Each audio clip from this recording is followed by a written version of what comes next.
नमस्कार। बघा, आपण महाराष्ट्र भूषण पुरस्कार 2024 बघणार आहोत। अतिशय महत्त्वाची गोष्ट आहे का हे तुम्हाला कळेल। मिळाला कोणाला आहे तर राम सुतार यांना मिळालेला आहे। जाहीर कधी झालेला बघा, 20 मार्च 2025 रोजी हा पुरस्कार जाहीर झाला। पुरस्काराचा वर्ष कोणता आहे पण 2024। बघा, महत्त्वाचं का आहे तुम्हाला कळेल त्यांचं वय बघितल्यानंतर।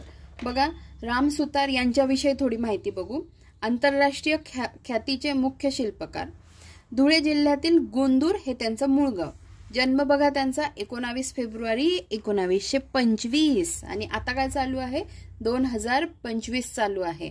म्हणजे त्यांचं वय किती आहे आता 100 आणि त्यांनी ह्या वयात किती छान छान कलाकृती केलेल्या आहेत। वयाच्या 100व्या वर्षी महाराष्ट्र भूषण प्राप्त सर्वात वयोवृद्ध व्यक्ती म्हणून मी म्हटलं महत्त्वाचे आहेत। राम सुतार यांना प्राप्त पुरस्कार बघा, 1999 पद्मश्री, 2016 पद्मभूषण, टागोर पुरस्कार, 2024 महाराष्ट्र भूषण पुरस्कार। राम सुतार यांनी उभारलेले शिल्प बघून घेऊया आपण। स्टॅच्यू ऑफ युनिटी 182 मीटर उंच, संसदेतील महात्मा गांधी यांचा पुतळा, दिल्लीतील छत्रपती शिवाजी महाराज यांचा पुतळा आणि स्टॅच्यू ऑफ इक्वॅलिटी मुंबई आणि चंबळ स्मारक हे त्यांचे शिल्प आहेत त्यांनी उभारलेले। बघा, महाराष्ट्र भूषण पुरस्काराविषयी थोडक्यात बघू।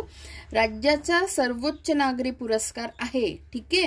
त्यानंतर आता आपल्याला बाकी काय बघायचं आहे की हा जो पुरस्कार आहे 2024 चा, म्हणजे जाहीर झाला 2025 मध्ये पण पुरस्कार 2024 चा, तर पुरस्काराचा क्रमांक कितवा आहे 19वा, पण पुरस्कार प्राप्त व्यक्ती कितव्या नंबरची आहे 21व्या क्रमांकाची आहे आणि ते कोण आहेत राम सुतार, ठीक आहे। 2024 महाराष्ट्र भूषण निवड समिती अध्यक्ष सदस्य कोण होते देवेंद्र फडणवीस, एकनाथ शिंदे, अजित पवार आणि आशिष शेलार। बघा, महाराष्ट्र भूषण पुरस्काराबाबत बघू थोडक्यात। तर घोषणा कधी झाली 1995 ला तत्कालीन मुख्यमंत्री मनोहर जोशी यांच्या काळात। सुरुवात झाली 1996 म्हणजे 1 वर्षांनी। पहिला पुरस्कार पु ल देशपांडे आणि स्वरूप किती आहे 25 लाख रुपये। तर अशा पद्धतीने या सगळ्या गोष्टी नीट लक्षात ठेवा। धन्यवाद।